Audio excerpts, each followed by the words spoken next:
Good evening friends. நான் John சாமியல், physical therapist. இந்திய தேசத்திலிருந்து உங்களோடு கூட நான் பேசுகிறேன். இந்த நல்ல நேரத்திலும் ஆஸ்ட்ரியோ ஆர்த்ரைட்டிஸ் அப்படிங்கிற பிரச்சனையினால் அநேக முதியவர்கள் கஷ்டப்படுறாங்க. ஈவன் லேட் மிடில் ஏஜில் கூட நிறைய பேர் இந்த டீஜெனரேட்டிவ் டிஸார்டர், அதாவது வயது ஆக ஆக தேய்மானத்தினால் ஏற்படும் பிரச்சனை ஆஸ்ட்ரியோ ஆர்த்ரைட்டிஸ் என்று சொல்லுவார்கள். இது ரொம்ப காமனாக பொதுவாக மூட்டு பகுதியில், முழங்கால் பகுதியில் வரும். ஸோ இது வரும் பொழுது நல்ல முழங்கால் நல்ல வலி இருக்கும், சில நேரத்தில் முழங்கால் வீக்கமாக இருக்கும். அதே போல் நடக்கிறதுக்கு மக்கள் ரொம்ப கஷ்டப்படுவாங்க. முழங்கால் நீட்டும் பொழுது, முழங்கால் மடக்கும் பொழுது ரொம்ப கஷ்டப்படுவாங்க. சமணங்கால் போட்டது ரொம்ப கஷ்டமாகும். அதே போல் Indian toilet, traditional toilet squat பண்ணி உட்காரும் பொழுது ரொம்ப கஷ்டப்படுவாங்க. இதை மக்களுடைய குவாலிட்டி ஆஃப் லைஃப்பை அஃபெக்ட் பண்ணக்கூடிய ரொம்ப காமனான ஏஜ் ரிலேட்டட் இஷ்யூ. ஏஜ் ரிலேட்டட்னால் முதியவர்களுக்கு, லேட் மிடில் ஏஜ் பீப்புளுக்கு இது வரும். ஆஸ்ட்ரியோ ஆர்த்ரைட்டிஸ் என்று சொல்லுவார்கள். ஸோ இந்த பிரச்சனை ஏற்படும் பொழுது முழங்கால் தசைகளை வலுப்படுத்துவது, முழங்காலில் பயிற்சிகளை தொடர்ந்து செய்வதன் மூலமாக இந்த முழங்கால் வலியை நாம் ஒரு குறிப்பிட்ட அளவு நாம் குறைக்கலாம். அதே போல் அந்த மக்களுடைய நடை நன்கு இம்ப்ரூவ் ஆகுவதற்கும் இந்த பயிற்சிகள் நன்கு உதவி செய்யும். ஸோ அது என்னென்ன எளிய பயிற்சிகள் அப்படிங்கிறத நான் உங்கள்கிட்ட சொல்ல போகிறேன். ஒரு சில பயிற்சிகள் இருக்குது. அதில் மிக முக்கியமான, பொதுவாக நாங்கள் எங்களுடைய மருத்துவமனையில் எங்களுடைய டிபார்ட்மெண்ட்டில் வர பேஷண்ட்ஸ்க்கு நாங்கள் என்னென்ன காமனாக எக்ஸசைசஸ் நாங்கள் டீச் பண்ணுவோமோ அந்த எக்ஸசைஸை இந்த நேரத்தில் உங்களோடு கூட நான் பகிர்ந்து கொள்கிறேன். முதலாவது, முழங்கால ஒரு சேரில் அல்லது ஒரு கட்டிலில் உட்காந்துட்டு நீட்டி மடக்குவது 10 முறை செய்யலாம். பின்பு இரண்டாவது பயிற்சி, நீட்டின முழங்காலை அப்படியே இந்த படத்தில் காட்டுவது போல் அப்படியே நீட்டி 10 வினாடிகள் வைத்திருந்து அப்படியே மெதுவாக கீழே இறக்கணும். முழங்காலை நீட்டி 10 வினாடிகள் வைத்து பின்பு கீழாக இறக்குவது. பின்பு ஐசோமெட்ரிக் குவாட்ரிசெப்ஸ் எக்ஸசைஸ் என்று சொல்லுவார்கள். ஐசோமெட்ரிக் குவாட்ஸ், அதாவது தசையினுடைய நீளத்தில் எந்த விதமான மாற்றமும் இல்லாமல் தசைகளை வலுப்படுத்தும் பயிற்சி, அதுதான் இதனுடைய அர்த்தம். ஸோ இந்த பயிற்சி செய்யும் பொழுது வெளியே விசிபிளாக எந்த மூமெண்ட்டும் தெரியாது, ஆனால் தசை செயல்பட்டு தசை பலமடைந்து கொண்டே இருக்கும். இந்த படத்தில் காட்டுறது போல் இந்த முழங்கால் வலியினால் பாதிக்கப்பட்டவர்கள் படுத்துக்கொள்ளலாம். ஒரு போர்வையை அல்லது ஒரு டவலை, துண்டை மடக்கி வைத்து முழங்காலுக்கு கீழாக வைத்து அந்த முழங்காலை வைத்து 10 எண்ணும் வரைக்கும் அதை அழுத்தி பிடிக்க வேண்டும். 10 எண்ணி முடித்த உடனே முழங்காலை ரிலீஸ் பண்ணலாம். ஸோ இது ரொம்ப எஃபெக்டிவான பயிற்சி. முடிந்தால் 20 வரைக்கும் கூட எண்ணலாம், அல்லது 10 எண்ணுவது போதுமானது என்று நான் நினைக்கிறேன். இதை காலையில் 4 முறை, மதியம் 4 முறை, மாலை 4 முறை என்று நீங்கள் செய்யலாம். மிகவும் எளிய பயிற்சி, மிக முக்கியமானது. அந்த 10 எண்ணும் வரைக்கும் நீங்கள் அழுத்தி பிடிப்பீங்க இல்லையா, அந்த நேரத்தில் அதிகமான மூச்சை ஹோல்டு பண்ணவே கூடாது. அதிகமான அப்படிங்கிறத விட மூச்சை ஹோல்டே பண்ணக்கூடாது. ஃப்ரீயாக இயல்பாக மூச்சை வைத்துக்கொண்டே, மூச்சை மூச்சை இழுத்துக்கொண்டே சாதாரணமாக மூச்சு பிரீத் பண்ணிக்கொண்டே இந்த பயிற்சி நீங்கள் செய்யணும். You should not do this exercise with any breath hold.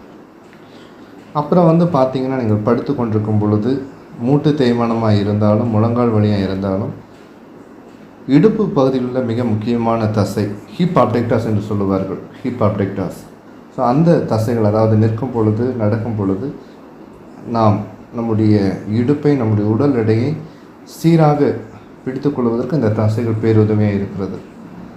So படுத்து காட்டுவது போல் காலை உள்ளே வெளியே 10 முறை, ஒவ்வொரு காலாக முதலாவது வலது கால் நீங்கள் செய்யலாம்.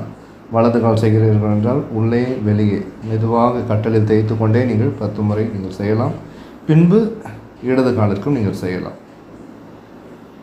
இதே போல் இன்னொரு அடுத்த மிக முக்கியமான பயிற்சி, நீங்கள் படுத்திருக்கும் பொழுது எஸ்எல்ஆர் என்று சொல்லுவார்கள், ஸ்ட்ரெயிட் லெக் ரேசிங். அதாவது முழங்கால் மடக்காமல் ஒரு காலை முழங்கால் மடக்காமல் கட்டிலிலிருந்து தூக்கி ஒரு அடி உயரத்திற்கு 10 எண்ணம் வரை தூக்கி வைத்திருப்பது அல்லது 5 எண்ணம் வரை தூக்கி வைத்திருப்பது உங்களுடைய கெப்பாசிட்டிக்கு ஏற்ப உங்களால் முடிந்த அளவு 10 அல்லது 5 எண்ணம் வரையோ நீங்கள் பிடித்திருந்து மெதுவாக விட வேண்டும். இதுவும் 4 முறை, காலை 4 முறை, மதியம் 4 முறை, மாலை 4 முறை என்று செய்யலாம். ஸோ இந்த பயிற்சிகளெல்லாம் நீங்கள் செய்யும் பொழுது மூச்சை இயல்பாக மூச்சை விட்டுக்கொண்டே பிரெத் ஹோல்டு பண்ணாமல் பண்ணணும். ஸோ இந்த பயிற்சிகளை நீங்கள் தொடர்ந்து 2 வாரங்கள், 3 வாரங்கள், 1 மாதம் செய்வீர்கள் என்றால் உங்களுடைய மூட்டு பகுதியில் இருக்கின்ற தொடை பகுதியில் இருக்கின்ற தசைகள் நன்கு பலமடைந்து அந்த மூட்டு வலியிலே பெரிய முன்னேற்றத்தை நீங்கள் காண்பீர்கள்.